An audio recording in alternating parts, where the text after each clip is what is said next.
Albaladejo, of course, from Dax. Experimental lineup, of course. Players in the squad. So it's Georgia then versus the dark blue, the Oxford blue of France. And each knowing that, well, what a great boost a win would be. And for France, we know their capacity to beat anybody. They were so close to upturning Samoa, and even though they lost 21-7 to Argentina, it was a lot closer than that scoreline led one to believe. Loic Mazière is the man racing over the far side, but Bidzina Samkaradze, question always with the Georgians, as we've seen before, Willie, is can they adapt so readily? They've been involved in so much 15s, these players out here, bar one, and you can't, it's a different game. You can see that that's the inexperience there. First time in possession, and what do? They look to kick it down and give it to the French and allow them to attack from their own 22. Emile Caillot on the switch to young Albaladejo. Did well to bounce out of that tackle. Used the referee as a decoy and slips it on to the experienced players outside. But this one's young. Nicolas Brandel. Then up the middle. Good ball distribution. And has he got away? Almost young Albaladejo. Yes, he has now. The extra little step from the youngster from Dax takes him under the post for the first score. And just looking round, I sense already you've got all the Georgians with their hands on these. It's a special kind of fitness. Ask Gordon Teachins, the New Zealand coach, and he will tell you players come from 15s, they have to step up their intense fitness. He's been the standout player for me in this French side, young Albaladejo. Gets involved for a young man, wants to get ball in hand, and just showed his skills of skipping through a couple of would-be tacklers. And you're spot on about your assessment, the fitness levels. Third game of the day for these players. That's why winning the tournament is all about man management, making sure that the players are from Poe, as I said. And well, if you can hear the band as loudly as I can, it may be drowning your thoughts. And here they come again with Kashvili. Straight through, little cut inside, and the man from Poe, one of their most experienced 15-a-side players, 28 caps in all. And it sounds like the band is in the same room as me at the moment. But 7 all. Oh, terrific. A bit of help. He's limping a bit, and I'm sure France will have noticed that he could be a target. From Albaladejo up the middle, it comes straight at him. In fact, he turns around, the ball slips wide. They've got more pace than Georgia, but they are firm, solid defenders. The man's laying over the top, and that's Georgie Shkinin. Only a third tournament for him, and it's the lack of experience. But they've wonderful Sevens history, really. They've entered every Sevens World Cup and have qualified 3 times for the finals. And for a country where it's really becoming quite a new experience, they're doing well. This is Lasha Kamaladze, who's the latest man to come on. He replaces Tadua in the end. Caillot on to Loic Mazière from Toulouse. Good 15s player he is too, but Albaladejo looks very much the man perhaps to be taking France forward here. Pressure though as Bregvadze does the tackling. They're very good at doing the sort of the holding tackle, the developing tackle. But not this time. Combezou from Clermont Auvergne, playing well last weekend in the 15s game against Perpignan. He played well too.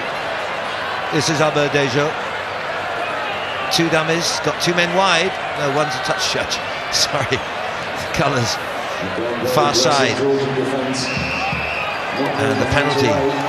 Not releasing again, which is something Neil Passon's very quick on, and I know referees are meant to be. The French are down to 6 players as well, Nigel. Throughout their play. Good point. Academy now looks like it's a knee, or an ankle. And Labat is poised to come on. Eddie Labat. He's actually the most experienced player in their squad apart from Julien Paté, so he knows the score, Eddie Labarthe, but worries here for the new youngster, 21-year-old Maxime Carabignac from Agen, France under-21 international. This season he's been playing in Pro Division 2, the professional second division of France, behind the top 14. And then the game mighty close. Could only be Thierry Janecek.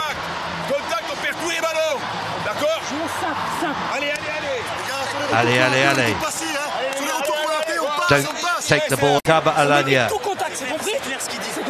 is the Georgian coach. Always amazes me how many players don't listen to the coach at half-time, don't get into contact, use the ball, move it wide. The French have just done everything but that. And the Georgians are in fact doing it rather better. Down the line and stretching France. Shetidze now looking for the switch. Bregdadze, decoy runner. Maisaradze, prop forward in 15s, looks like it too, and quite mobile. Off from Sankaradze, across from Kramladze, and Todua. Sorry, it wasn't. It was Kabir Kashvili, and the try in the corner is given. And to Chashishvili, a game that wasn't a banker.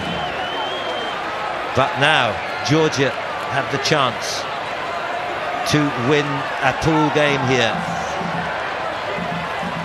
Didn't get a pool win in Edinburgh, didn't get one in London last time they performed 2 seasons ago, but they will celebrate this as one of their finest days. They beat Ireland, Russia, Germany, Romania and Spain in the qualifiers in Hanover, but they've never beaten France since 2001, at a time when they first came into the Sevens game. And last time they played France, they lost 31-0. Now they stand to win with 1 minute and 20 seconds to go. 12 points to 7 to the Lelos. France still have the time. Have they the confidence to take them on, outrun them? This is Mathieu Assebas, another of the newcomers. So many in this squad, it's been difficult to blend in so quickly. 7 newcomers. But here's a big charge from Nicolas Brandel, and he's going to put it out in the fire, and it could all come down to the conversion. Nicolas Brandel from La Rochelle has run the race of his life to get there pretty much on the stroke of time. What a special moment for France, dead and buried, and you never ever give a Frenchman half a second, in fact half a gap. Can't believe it, he's a hooker in the 15-a-side game, tremendous amount of pace, and he backed his skills, and for the first time they went wide, retained possession, and have scored a crucial try. Conversion is good. And that's the winning conversion with 15 seconds remaining, and this man will well be worth a celebratory glass of lemonade, or perhaps it's pastis in the team changing room. I doubt it. 14-12, what a turnaround, against the odds, against the run of play that is, but 14-12 for Georgia, a famous victory denied. Clever move that to kick the ball long, and they will actually, they kicked it too long because it's gone over the dead ball line, which gives a free kick back on the halfway and gives Georgia one last chance.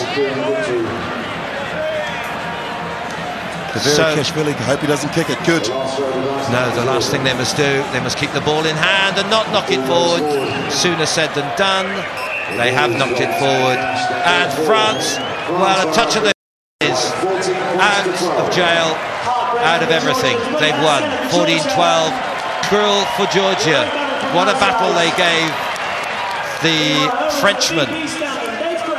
And they defeated with great credit. And shows, I guess, that is an improving path that they are treading.